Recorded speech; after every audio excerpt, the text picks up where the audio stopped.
काला साया। यूं तो बनारस घाट अपनी खूबसूरती के लिए बहुत प्रचलित है, पर घाट के किनारे कई राज लिए बैठे हैं। ये कहानी शुरू होती है बनारस के घाट के पास बने ममता निवास से, जहां प्रिया लाल जोड़े में ममता के घर उसकी बहू बनकर आती है। आओ आओ बहू, घर को अपने पैरों से पवित्र करो। ममता घर की दहलीज पार कर ही रही होती है कि अचानक एक बहुत गंदी सी बास पूरे घर में फैल जाती है।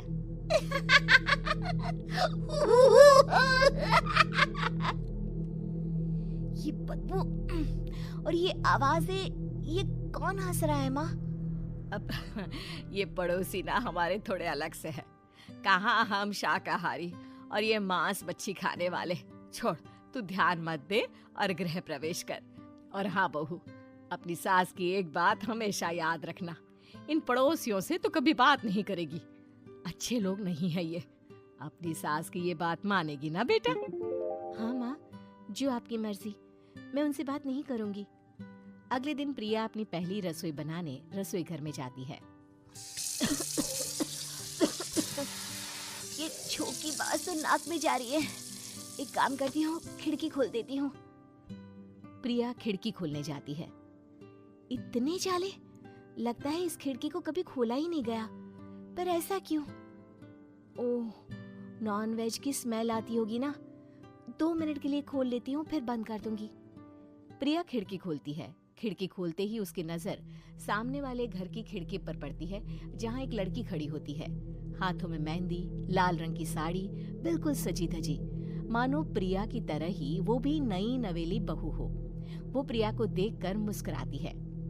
हे भगवान, माँ ने तो इनसे बात करने को मना किया था।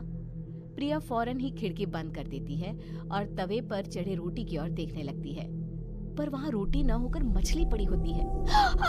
ये क्या? पहली ही रसोई में इतनी बड़ी गलती। हे भगवान, अब मैं क्या करूं? प्रिया बहुत डर जाती है और फौरन रसोई की सफाई करने और फिर सभी के लिए खाना बनाने लग जाती है। जब वो सबको खाना परोसती है, सब तो ठीक है, मैं बेकार में चिंता कर रही थी। हे भगवान, ऐसे ही बस अपनी कृपा बनाए रखना। रात के वक्त जब सब सो रहे होते हैं, तब प्रिया को पायल की आवाज सुनाई देती है, जिससे उसकी आंख खुल जाती है। ये पायल की आवाज कहाँ से आ रही है? प्रिया उठकर उस आवाज के पीछे छत की सीढ़ियों तक जाती है। तभी उसे बच्चे के रोने की आवाज आती है। प्रिया छत पर जाती है तो क्या देखती है? वही लाल साड़ी वाली लड़की अपनी गोद में एक नवजात बच्चे को घुमा घुमा कर सुला रही है। तभी प्रिया की नजर उसके पेट पर पड़ती है। ओह गॉड, ये तो प्रेग्नेंट भी है। सुनिए, बच्चा सो नहीं रहा है क्या? मैं कुछ मदद करूं? नहीं नहीं, आपके घर वालों को अच्छा नहीं लगेगा, मैं संभाल लूंगी। स्नेहा की गोद से बच्चा हाथ मारकर प्रिया की गोद में आने को छटपटाने लगता है। दोनों घर अगल बगल में बने होने के कारण प्रिया उस बच्चे को गोद में ले लेती है। प्रिया के पास आते ही वो सो जाता है। बच्चे का वो स्पर्श रात भर प्रिया भूल नहीं पाती और अगली सुबह वो छत पर कपड़े सुखा रही होती है। तभी उसे एक औरत इशारा करके बुलाती है। स्नेहा कह रही थी बाबू तुम्हारी गोद में आते ही सो गया। मैं गौरी, स्नेहा की माँ हूँ। बहू, घर आना, बाबू को खिला भी लेना। शाम को जब घर पर कोई नहीं रहता, बच्चे से मिलने के लिए प्रिया छिपकर अपनी पड़ोसन के घर चली जाती है और कुछ देर बच्चे को खिलाकर वापस लौट आती है। इसके कुछ दिन बाद ही प्रिया को पता चलता है कि वो माँ बनने वाली है। ममता की खुशी का ठिकाना नहीं रहता।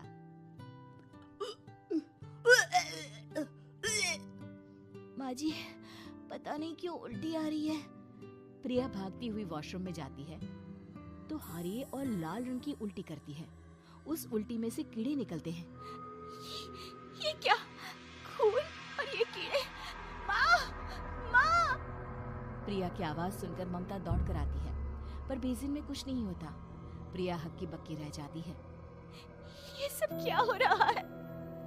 प्रिया घबरा जाती है और अपने कमरे में जाकर सो जाती है। डर के कारण वो इतनी थक जाती है कि उसकी आंख लग जाती है। तब उसे ऐसा लगता है उसके पेट पर मानो कोई बैठा हुआ हो। कौन हो? प्रिया के पेट पर एक 5 महीने की बच्ची बैठी हुई थी, जो बुरी तरह जली हुई थी। माँ, तुम ही मुझे लाई ना अपने पेट में। मैं तुम्हारी माँ नहीं हूँ। कौन हो तुम? माँ, देखो मैं जल गई बुरी तरह से। 6 महीने पेट में रहने को भी मुझे नहीं मिला। सहला दो ना माँ। बचाओ! बचाओ! माँ! ममता दौड़कर कमरे में आती है। प्रिया की बातें सुनकर वो सब समझ जाती है। तू कहीं बगल वाले घर में तो नहीं जाकर आई ना बहू? मुझे माफ कर दो, मैं गई थी माँ। उस घर में सब मरे हुए हैं बहू। कई साल पहले स्नेहा उस घर में बहू बनकर आई थी। कुछ ही दिन में वो एक बच्चे को जन्म देने वाली थी।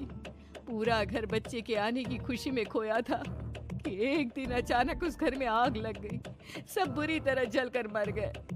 गौरी आज भी दादी बनने का इंतजार कर रही है और इसीलिए स्नेहा ने अपना अजन्मा बच्चा तुम्हारी कोख में डाल दिया। ममता ये कह रही होती है कि पीछे से उसके पैरों को एक बच्चा पकड़ लेता है। दादी, दादी। माँ, स्नेहा की गोद में यही बच्चा था। ये बच्चा कौन है फिर? तेरी मौत है। तेरी भी दादी। जिस चीज का ममता को डर था वही हो गया। ममता निवास के ऊपर मौत ने चादर बिछा दी थी। प्रिया का पेट ऐसे बढ़ जाता है मानो 9 महीने का हो। 2 हाथ उसके पेट से बाहर निकलते हैं। बहू, संतोष को फोन कर, किसी पंडित जी को बुला बहू। प्रिया का पति भागता हुआ घर आता है। ये तो होना ही था माँ। तेरा पाप तेरे सामने आ गया तो तू सह नहीं पा रही है। स्नेहा घर में आग लगी नहीं थी, माँ ने लगाई थी, प्रॉपर्टी की लालच में। और वो बच्चा मेरी पहली पत्नी का बच्चा है, मेरा बेटा, जो कि उस आग की चपेट का शिकार हो गया था।